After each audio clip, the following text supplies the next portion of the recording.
DD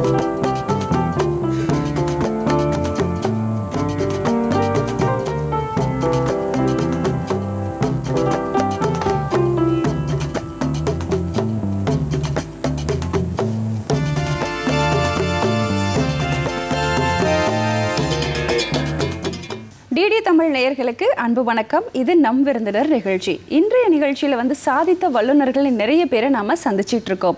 அந்த வரிசையில் இன்னைக்கு நாம் சந்திக்கக்கூடிய சிறப்பு விருந்தினர் ஆய்வாளர், பேச்சாளர் மற்றும் இணை ஆசிரியர் டாக்டர் ஹேமாஹரி அவர்களை சந்திக்க போகிறோம். 100 புத்தகங்கள், 1000 குறும்படங்கள், 1000 வலைப்பதிவு கட்டுரைகள் மற்றும் 5 ஆவணப்படங்களை வெளியிட்டுள்ளார். அது மட்டும் இல்லைங்க, இந்தியாவிலும் வெளிநாடுகளிலும் உள்ள பல்கலைக்கழகங்களில் பாரத நாகரிகம் குறித்த விழிப்புணர்வு அறிவையும் வளர்த்து கொண்டு வருகிறார் அப்படின்னே சொல்லலாம். இவருடைய 20 ஆண்டு கால இந்த சேவைக்காக நிறைய விருதுகளையும் பெற்றுள்ளார்.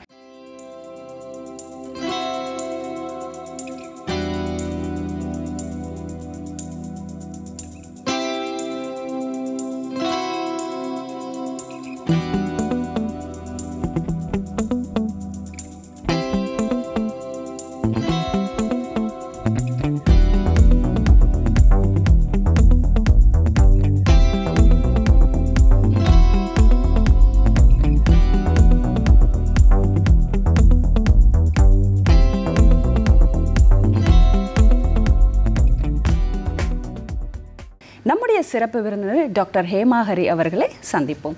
வணக்கம் மேடம். வணக்கம். இந்த நிகழ்ச்சியில் உங்களை சந்திக்கிறதுல சந்தோஷமும் பெருமையும் கூட மேம். எனக்கும் மிக்க மகிழ்ச்சி. உங்களுடைய எக்ஸ்பீரியன்ஸ் அப்படிங்கும் பொழுது நிறைய விஷயங்களை நீங்கள் கடந்து வந்திருக்கீங்க இல்லையா? ஸோ அதனால் முதல்ல இருந்து யார் இந்த ஹேமாஹரி மேம் அப்படிங்கிறதுல எங்களுக்கு தெரிஞ்சுக்கிறதுல ஒரு மிகப்பெரிய ஆர்வம் இருக்குது. அதை தொடர்ந்து உங்களுடைய புத்தகங்களை பற்றி நம்ம நிறைய கேட்கலாம் மேம். கண்டிப்பாக. உங்களுடைய சொந்த ஊர் அப்படின்னா எந்த ஊர் மேம்? சொந்த ஊர்னா நிறைய ஊர். பிறந்தது மைசூர், வளர்ந்தது பாம்பே, கல்யாணம் ஆகி வந்தது சென்னை. ஓகே.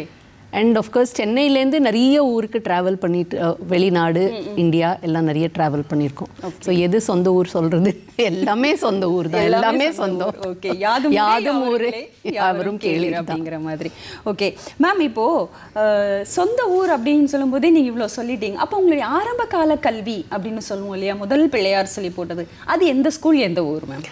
அது வந்து போகணுன்னு சொல்லணுன்னாக்கா ஆக்சுவலாக பார்த்தா மைசூரில் எங்கள் வீட்டுக்கிட்ட, that is up and down இருக்கும் மைசூரில். ஸோ டவுனில் வந்து நிர்மலா கான்வென்ட்னு ஒரு ஸ்கூல் இருந்தது. ஓகே. ஸோ அந்த ஸ்கூலோட நன்ஸ் எல்லாம் போயிட்டு வந்துட்டு இருப்பாங்க. ஸோ நான் அவங்கள வந்து எனக்கு சீட்டு வேணும்னு சின்ன வயசுலேருந்தே, அந்த 2-3 வயசுலேருந்தே சீட் வேணும்னு அவங்கள பார்த்து கேட்டுட்ருப்பேன். அவங்க எல்லாம் இப்போ பாரு ஸ்வீட்டு நினச்சின்னு ஸ்வீட் கொடுப்பாங்க. அப்போ எனக்கு குழந்தைக்கு ஸ்வீட்டு தானே பிடிக்கும் அப்படின்னு. But finally they understood and so that is where I started என்னோட ஃபர்ஸ்ட் எஜுகேஷன். அங்கே இப்போ கூட ஒரு சமீபத்தில் போய் அந்த ஸ்கூலில் போய் பார்த்துட்டுலாம் வந்தேன்னா, அதுக்கப்புறம் ஒரு when I was 5-6 பாம்பேக்கு ட்ரான்ஸ்ஃபர் ஆகிட்டார் அப்பா. ஸோ பாம்பேக்கு வந்துட்டோம் ஆக்சுவலாக. But Bombay was our base because எங்கள் தாத்தா வந்து கும்பகோணத்துலேருந்து 1940s வேர்ல்டு வார் டைப்லேயே கும்பகோணத்துலேருந்து he move to Bombay. So பாம்பேயில் தான் என் அப்பா சைடு எல்லாருமே பாம்பேயில் தான் தேவ் பீன் செட்டில்ட். ஸோ அங்கே தான் வளர்ந்தேன், படித்தேன், எல்லாமே அங்கே தான், வேலையும் அங்கே ஆரம்பித்தேன். அப்புறம் கல்யாணம் ஃபிக்ஸ் ஆகி சென்னைக்கு வந்துட்டேன். ஓகே. இப்போது மைசூரில் ஒரு பிள்ளையார் சொல்லியை போட்டு பாம்பேயில் வந்து இப்போ படிப்பு போயிட்டுருக்கு. So primary school, high school, higher secondary எல்லாம் முடிச்சு காலேஜும் நீங்கள் பாம்பேயில் தான் பண்ணீங்க. என்ன மேஜர் கோர்ஸ் எடுத்தீங்க மேம்? ஸோ காலேஜில் வந்து you had an option of 12th அப்புறம் 4 years இன்ஜினியரிங், ஆர் 12th அப்புறம் 3 years of basic graduation in some science related subject, and then 3 years of engineering. So that was called BSc Tech. So BSc Tech. So அதனால நான் BSc Physics பண்ணிட்டு பாம்பே யூனிவர்சிட்டியில், அப்புறம் BSc Tech computer engineering அதில் பண்ணினேன். Okay. So அதுக்கப்புறம் தான் வேலை அப்படியே கம்ப்யூட்டர் ஃபீல்டில் வந்துச்சு. ஸோ அப்பா அம்மாவுடைய ப்ரொஃபஷன் அப்படின்ற மாதிரி அப்பா எங்கே ஒர்க் பண்ணார், அதை பற்றி எல்லாம் கொஞ்சம். ஸோ அப்பா was in defence accounts, government employee. So அவருக்கு வந்து ட்ரான்ஸ்ஃபர் ஆகிட்டு இருந்தது. முதல்ல சென்னை, அப்புறம் ஹைதராபாத், அப்புறம் மைசூர் நான் பிறந்த ஊர், அப்புறம் வந்து பாம்பேக்கு திரும்பி வந்தேன். That's where he retired. அம்மா home maker but very enterprising woman. Okay, நிச்சயமா அவங்களுக்கு எங்களுடைய பாராட்டுகள் வாழ்த்துக்கள் அப்படின்னு தான் சொல்லணும். ஏன்னா ஒரு டிஃபென்ஸ் ஆஃபீஸருடைய பொண்ணு அப்படிங்கும்போது கண்டிப்பாக அந்த குழந்தைக்கு அந்த ஒரு தைரியம் இருக்க தான் செய்யும். ஏன்னா அது 2 வயசுலேயே வந்து எனக்கு சீட்டு கொடுங்க படிக்கிறதுக்குன்னு கேட்ட குழந்தை இல்லை அது. ஓகே மேம், இப்போது நீங்கள் காலேஜில் வந்து என்ஜினியரிங்கும் படிச்சிருக்கீங்க அண்ட் பிஎஸ்சி ஃபிசிக்ஸ் பேஸும் இருந்திருக்கு. இன் ஃப்யூச்சரில் எந்த பிளாட்ஃபார்மை சூஸ் பண்ணணும்னு உங்களுக்கு ஆசை வந்தது? எது போகணும் அப்படின்னு தோணுச்சு? ஐ ஹாவ் லாட் ஆஃப் ஆசை. எனக்கு 12th அந்த காலேஜ் பீரியட்லேயே ஒரு சைடில் எனக்கு ஜெர்மன் லாங்குவேஜ் ரொம்ப பிடிக்கும். ஸோ அப்போது வந்து ஒரு சைடு எனக்கு ஜெர்மன் டிரான்ஸ்லேட்டராக போகணுன்னு ஒரு ஆசை. இன்னொரு சைடில் எனக்கு ஆஸ்ட்ரானமி ரொம்ப பிடிக்கும். ஸோ ஆஸ்ட்ரோஃபிசிக்ஸ் படிக்கணும்னு ஆசை. அண்ட் தென் இந்த கம்ப்யூட்டரும் அந்த ஸ்டடீஸ் அந்த வகையில் வந்துடுத்து. So finally of course because I went through the formal education of computers அதை சூஸ் பண்ணி அப்படியே இதுவாயிடுது. But these interest continued. Okay ma'am, இதில் இன்னொரு சுவாரஸ்யமான விஷயம், நீங்கள் படிக்கிற காலகட்டமாக இல்லை எப்படின்னு தெரியல, நம்மளுடைய Sangeetha Kalanidhi doctor decay Pattammal ma'am கிட்ட நீங்கள் வந்து பாட்டு கற்றுருக்கீங்க. அந்த அனுபவம் பற்றி சொல்லுங்கள். ஆக்சுவலாக என்னோடய பாட்டு ஜேர்னி வந்து சின்ன வயசுலேயே ஆரம்பிச்சு கொடுத்து. And which is very nice because ஒரு வென் ஐ வாஸ் அபவுட் 7-8லேருந்து வெரி குட் டீச்சர்ஸ்டேருந்து கற்றுக்க எனக்கு வாய்ப்பு கிடச்சிருக்கு. ஸோ என்னோடய ஃபஸ்ட்டு குரு யாருனாக்கா இப்போது சிங்கர் ஹரிஹரன் இருக்காங்க இல்லையா, ஸோ அவங்களுடைய அம்மா அலமேலுமணி மேடம் அவங்க. So she use to conduct classes பாம்பேயில். ஸோ அவங்கள்ட்ட கற்றுனேன் ஒரு 7-8 இயர்ஸ் அவங்கள்ட்ட கற்றுனேன். அப்புறம் ஆலத்தூர் பஞ்சாபகேஷ் ஐயர்னு அவர் சென்னையிலேருந்து ரசிகரஞ்சனி சபார்லேருந்து பாம்பேக்கு வந்தார். ஸோ பாம்பேயில் அவர்கிட்ட கற்றுனேன் நான் அப்போது. அப்புறம் கல்யாணம் ஆகி இங்கே வந்தப்புறம் இங்கே பட்டம்மா அம்மாட்ட கற்றுக்க வாய்ப்பு கிடச்சிது. So I have got to learn from so many different very illustrious gurus. And music has been more of a hobby for me. எனக்கு ஒரு ஹாபி மாதிரி. ஓகே மேம், நீங்கள் பாட்டு கற்றுக்கிட்டு இருக்கீங்க அண்ட் அப்பா டிஃபென்ஸில் இருந்திருக்காரு அண்ட் ஃபிசிக்ஸ் வேறு, உங்களுக்கு ஜெர்மனி டிரான்ஸ்லேட்டராக போகணுங்கிற ஆசையும் வேறு, கம்ப்யூட்டரும் வேறு படிச்சிருக்கீங்க. நாங்கள் ஒரு ஃப்யூச்சரில் வந்து ஒரு கர்நாடிக் சிங்கர், ஒரு பாடகி அப்படின்னு கூட வர்றதுக்கு வாய்ப்பு இருந்திருக்கும் இல்லையா? இருந்திருக்கலாம். நம்ம தான் இவ்வளோ ஆசையை வச்சுருக்கோமே.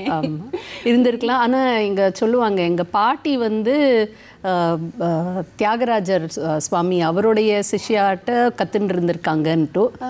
ஸோ இருந்திருக்கு பாட்டு, சம் இன்ட்ரெஸ்ட் இருந்திருக்கு. But see you can only do something fully. Correct. So எல்லாத்துலேயும் ஆசை இருக்கலாம். ஸோ பாடல்கள் 2 வரி ஏதாவது ஒன்று சாமி பாட்டாவது அட்லீஸ்ட் மாட்டி விடுறீங்க. But one thing I want to tell you very interestingly, நான் சின்ன வயசில் பாம்பேயில் ஒரு பாட்டு கற்றுனேன். நான் ஜஸ்ட் ஒரு வெரி சிம்பிள் லவ்லி சாங் சிவராமகிருஷ்ணான்னு. அது வந்து அது ஏற்றினவர் யாருன்னே தெரியாது. அப்புறம் ரொம்ப நாள் கழிச்சு சென்னையில் இங்கே வந்தப்புறம் I got a chance to meet that person.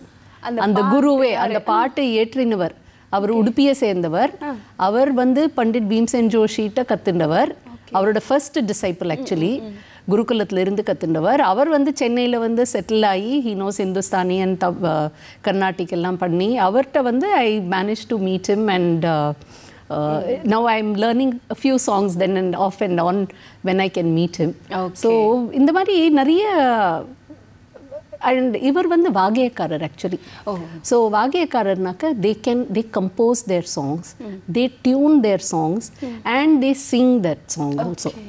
So unlike வெறும் performers who learn and sing, இவர் கம்போஸும் பண்ணியிருக்கார். ஸோ அந்த மாதிரி I got to meet a lot of nice people, நிறைய பெரியவர்கள் எல்லாம் மீட் பண்ணுறதுக்கான வாய்ப்பு கிடைச்சிருந்திருக்கு. அந்த சின்ன வயசுலேயே கிடைச்சது ஒரு மிகப்பெரிய பாக்கியம், கடவுளுடைய அருள்னு சொல்லலாம். அண்ட் பட் இதெல்லாம் actually comes from the parent. See, இந்த சின்ன வயசில் அமைகிற வாய்ப்பு is predominantly influence by the parent. So they have a big role. ஏன்னா எனக்கு நினைவு இருக்குது, நான் வந்து சின்ன வயசில் என்னோடய ஃப்ரெண்ட்ஸ் எல்லாம், நான் பாம்பேயில் வளர்ந்ததுனால நார்த் இந்தியன்ஸ் எல்லாரும் ஃப்ரெண்ட்ஸ் சாயங்காலம் வேலையில் they would all be playing in the compound. And கரெக்டாக எனக்கு 6 மணிக்கு கிளாஸ் போகணும், பாட்டு கிளாஸ். எந்த குழந்தைக்கு பிடிக்கும் இல்லை இது விட்டுட்டு கிளாஸ்க்கு போகிறதுக்கு பிடிக்கவே பிடிக்காது. ஆனால் எங்கள் அம்மா வற்புறுத்துவாங்க. ஷி வுட் சே போயிட்டு வான்னெல்லாம். நான் அப்பப்போ டபாயிச்சுடுவேன் நான். Even then so it is the parent who ensures. And even when I came to 10th standard, அப்போ கூட மை மதர் இன்சிஸ்டட் இல்லை நீ போ 10th 12th எல்லாம் she refused to let me stop my music. So she said போயிட்டு கத்துன்னு வா, எப்போ முடியறதோ போ, என்ன முடியறதோ கற்றுக்கோ, பட் டோன்ட் லீவ் இட். ஏன்னா அதை விட்டுட்டேனாக்கா திருப்பி you won't be able to start it. அந்த ஃபுல்லாக அப்படியே போயிடும்ட்டு, and which is very true. So it all lies in the hands of parents. இன்னைக்கு எந்த குழந்தை நன்னா பண்ணினாலும் you see so many prodigies, but behind them is the parent and the sacrifices that the parents have to make. கண்டிப்பா. So நிறைய சொல்லிட்டீங்க, at least அம்மாக்காகவாவது ஒரு பாட்டு பாடிங்கன்னா நாங்கள் ரொம்ப சந்தோஷப்படுவோம். சரி. சிவராம கிருஷ்ண கோவிந்த நரஹரி நாராயணா காஷி விஸ்வநாதா சிவராம கிருஷ்ணா. அற்புதம் மேம், அற்புதம் மேம், அற்புதம் அற்புதம். இதுக்கு மேலே வேறு என்ன மேம் வேணும் எங்களுக்கு? எங்கள் நிகழ்ச்சி நீங்கள் ரொம்ப சிறப்பாக பண்ணிட்டீங்கன்னு இப்போவே நான் சொல்லிடுவேன். மேம், இப்போ நீங்கள் வந்து கம்ப்யூட்டர் இன்ஜினியரிங் படிச்சிருக்கீங்க அண்ட் எல்லாம் பண்ணீங்களே, ஜாப் அப்படின்னும் போது ஒரு ப்ரொஃபஷன் ஜாப் நம்ம தேர்ந்தெடுத்து தான் ஆகணும். ஏன்னா இவ்வளோ படிச்சிருக்கோம், நம்மளுக்கு இவ்வளோ திறமை இருக்குது அப்படிங்கும்போது வேலைக்கு போகணுங்கிற ஒரு ஆர்வம் எல்லா பெண்களுக்குமே இருந்திருந்தது.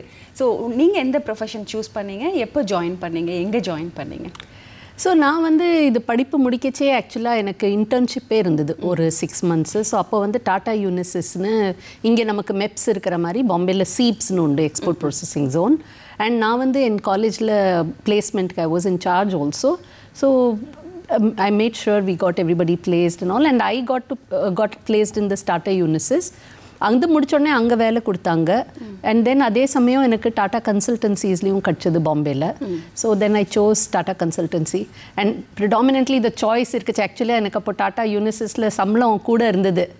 So first these are the kind of decisions that parents help you make.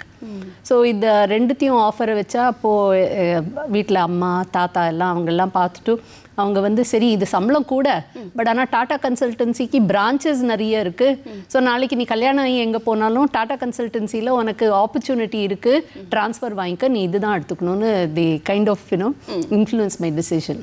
So, and which turned out to be right because I ended up getting married சென்னையில். அடுத்த கேள்வி அதுதான். ஆமாம். ஸோ டாடா கன்சல்டன்சியில் I could get a transfer to Chennai. Okay ma'am, இப்போது job fix ஆகிடுச்சு. So job கிடச்சிருச்சு, நல்லா குழந்தை படிக்கணும், படித்த உடனே வேலை கிடைக்கணும், வேலை கிடைச்ச உடனே கல்யாணம் பண்ணணும். ஸோ உங்களுடைய திருமண வாழ்க்கை அது எப்படி உங்களுடைய பார்ட்னர் அவங்கள பற்றி எல்லாம் கொஞ்சம்? ஸோ இன்ட்ரெஸ்டிங்லி இது ரொம்ப சுவாரஸ்யமான கட்டம் இது என் லைஃப்பில். ஏன்னா இந்த வேலை கிடச்சி ஒரு 6 monthsல இந்த அலையன்ஸும் வந்தது அண்ட் அதுவும் நிச்சயம் ஆயிட்டு இருந்தது. ஸோ எனக்கு அப்போது வந்து ஒரு லாங் டேர்ம் ஆப்பர்ச்சுனிட்டி அப்ராட் டிசிஎஸில் யூஎஸ்க்கு போகிறதுக்கு கிடச்சிது. ஸோ ஒரே இது அதை எடுத்துக்கணுமா கல்யாணம் பண்ணணுமா, வந்து வெளிநாட்டில் தான் வேலை அப்படின்ற மாதிரி. ஸோ அதை எடுத்துக்கணுமா கல்யாணம் பண்ணிக்கணுமா என்ன பண்ணுறதுங்கிற இது. அண்ட் தென் நிச்சயம் ஆனோடனே எங்கள் அம்மாவுக்கு அப்போது கொஞ்சம் கவலை, நீ கல்யாணம் பண்ணிட்டு நீ என்ன வேணுமோ பண்ணிக்கோ, எங்கே வேணுமோ போய்க்கோ, உலகத்தில் இருக்கிற எல்லா பேரண்ட்ஸ் ஒரே தாரக மந்திரம். ஆமாம். ஸோ அது பண்ணிக்கோன்னு சரி எதுவும் எல்லாமே போகிறபடி போட்டோம் என்னன்னு பார்க்கலான்ட்டு. Luckily for me, my husband would be and his family also. உனக்கு அப்படி ஆப்பர்ச்சுனிட்டி கிடைக்கிறதுனா நீ போயிட்டு அப்புறமா கூட வச்சுக்கலாம், இல்லை you can get married and go as well அப்படின்னெல்லாம் வேறு they encouraged me a lot. In fact, my father-in-law வந்து என்னோட கெரியருக்கு அவ்வளோ he gave a lot of importance, ரொம்ப supportive. Husband of course, definitely. So, but ஆனால் கல்யாணம் ஆனதுக்கப்புறம் you immediately don't want to go. I mean, I didn't want to go, leave everybody and go. So then my thing changed because my in-law side எல்லாரும் they are rooted in Chennai and social cause-ல நிறைய involved அவங்க. So அப்படியே then I said okay, I'll stay back and not do long-term assignments. I'll take up short-term assignments. Okay. So அதனால short-term நிறைய போக வாய்ப்பு கிடைச்சது. இப்போ நீங்கள் பாம்பேயில் இருந்துட்டு கல்யாணம் பண்ணி சென்னை வந்துட்டீங்க. ஸோ அப்போ இப்போ சென்னையில் தான் இருக்கீங்க? அப்பத்துலேருந்து சென்னை தான் இருந்து. ஓகே. ஸோ ஒரு எவ்வளோ வருடங்கள் உங்களுக்கு வந்த உடனே ஃபஸ்ட்டு சென்னை பிடிச்சிருந்ததா பாம்பேலேருந்து வந்த உடனே? ஏன்னா நீங்கள் வந்த காலகட்டங்களில் கொஞ்சம் அவ்வளோ நாகரீகம் இருந்திருக்குமா, அவ்வளோ மாடர்னைஸ்டாக இருந்திருக்குமாங்கிறது ஒரு கேள்விக்குறி தான் இல்லை? It's very strange. ஆனால் எனக்கு சென்னை வந்து பாம்பேயோட ரொம்ப பிடிக்கும். ஓகே. அண்ட் வந்தப்பவே எனக்கு சென்னை ரொம்ப பிடிச்சது. ஏன்னா எனக்கு ஃபர்ஸ்ட் என்னோட ஃப்ரெண்ட் என்னன்னா ஒரு அனில். அந்த சென்னை ஆஃபீஸில் உட்காண்டா வெளியில் ஒரு அணில் வந்து உட்காரும் ஜன்னலில், விச் இஸ் அ ரேரிட்டி இன் பாம்பே. பாம்பேல it was like 12th floor building, sky scraper building, எங்கே பார்த்தாலும் ஜனங்க நடந்துட்டு எல்லாம். அதில் விட்டுட்டு இங்கே வந்தோடனே my office was in Lloyds road எல்லாம் நிறைய பச்சை பசை, சர்ச் பார்க் பின்னாடி தான். ஸோ மரங்கள், அணில் எல்லாம் இருக்கும். It was so nice, so welcoming. And as it is, my life schedule was not different. ஏன்னா காலையில் திருப்பி எழுந்துட்டு நான் தாம்பரத்தில் எங்களுக்கு வீடு, அப்பத்துலேருந்து நான் தாம்பரம் வந்த வீடு அதே தாம்பரத்தில் தான் இருக்கேன்னா.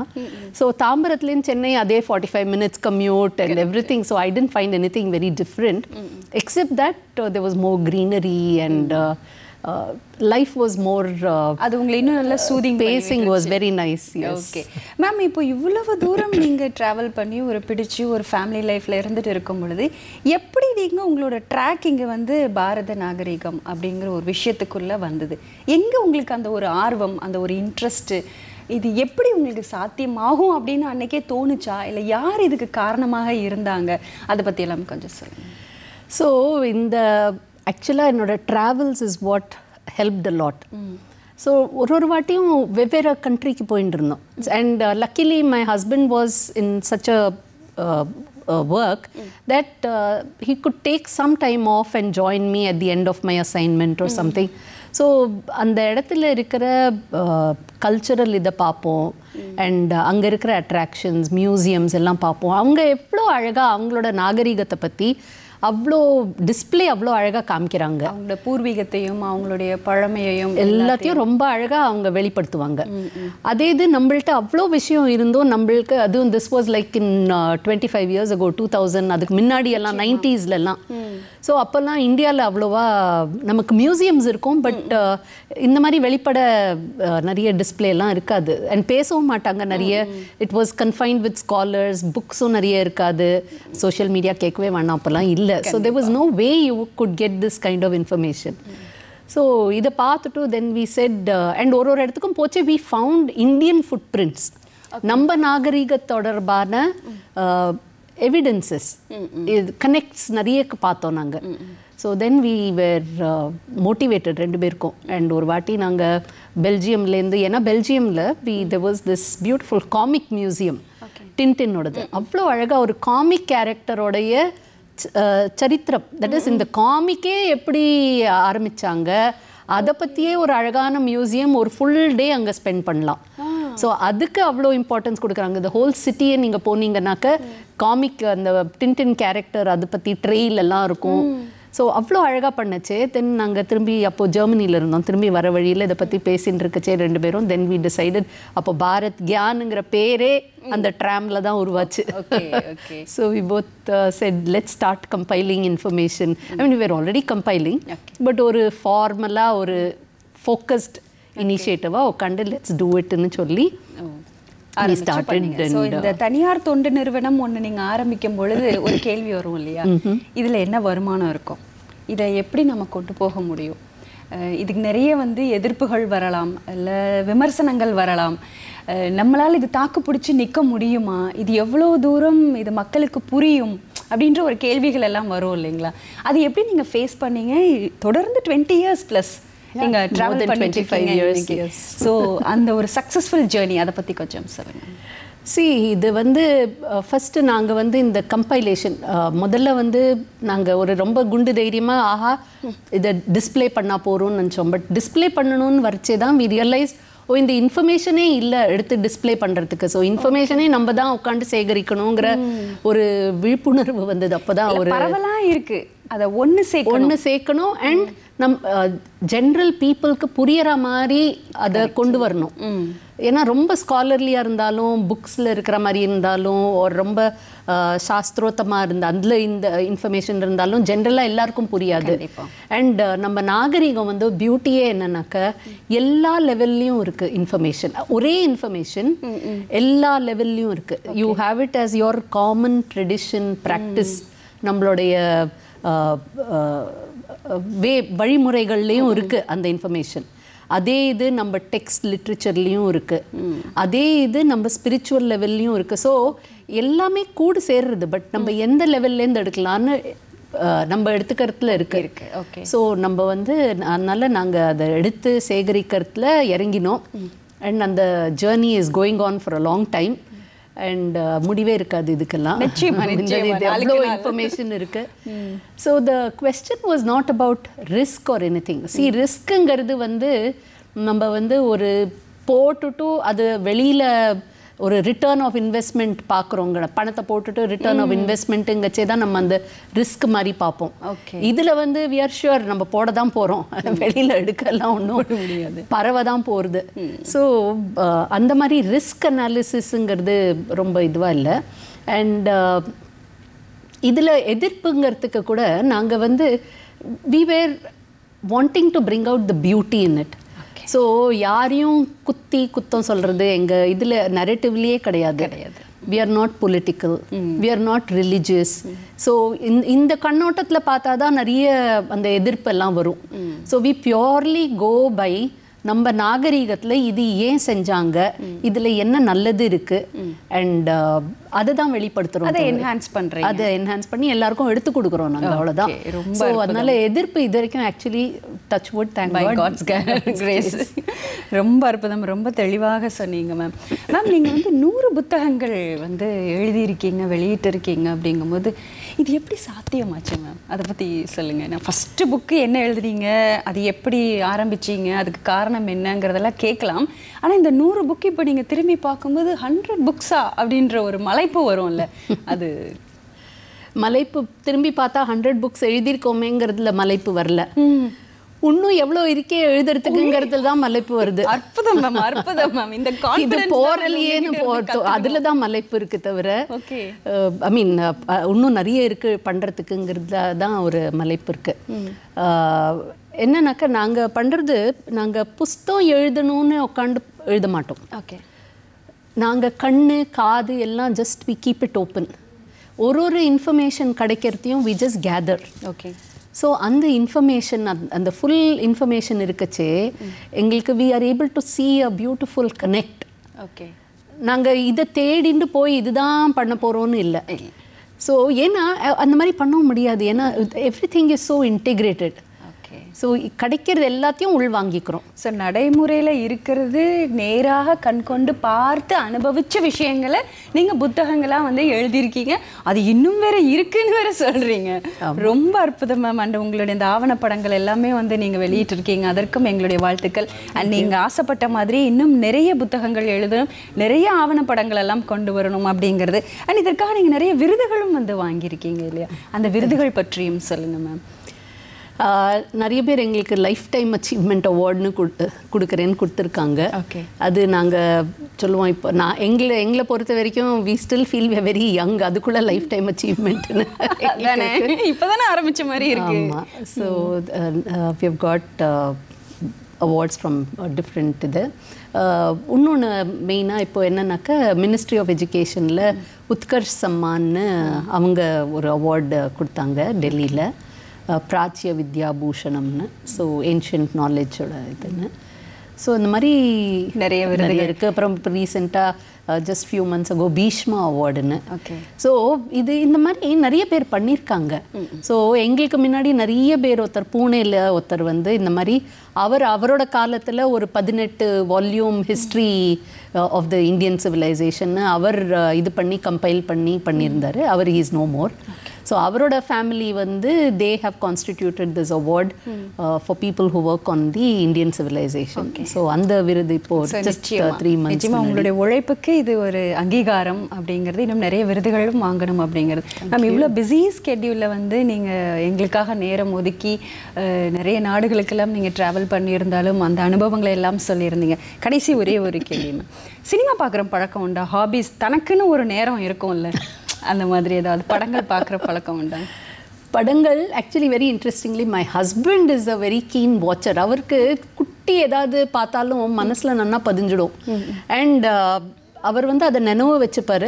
அண்ட் கரெக்டான கான்டெக்ட்ஸில் அது வெளியும் கொண்டுருவார். Not only music films but songs. Okay. So அப்பப்போ ஏதாவது இந்த மாதிரி வரைச்சே அவர் குட்டி குட்டியாக இதை எடுத்து எனக்கு காமிப்பார். அவர் கிளிப்பிங்ஸ் மாதிரி இதை பாரு அது பாருன்னு. ஸோ அதில் பார்க்குறது இது மெயினாக is one of the ways in which I get exposed to films. Okay ரொம்ப அற்புதம் மேம். நம்மளுடைய நம் விருந்தினர் நிகழ்ச்சியில் வந்து கலந்துக்கிட்டு உங்களுடைய அனுபவங்களை பற்றி நிறைய பகிர்ந்துக்கிட்டீங்க. நிச்சயமாக இது நிறைய பேர்த்துக்கு பயனுள்ள தகவலாகவும் இருக்கும்னு நாங்கள் நம்புகிறோம். இந்த நிகழ்ச்சியில் நீங்கள் கலந்துக்கிட்டதுக்கு ரொம்ப நன்றி மேம். தேங்க்யூ. நன்றி. தேங்க்யூ.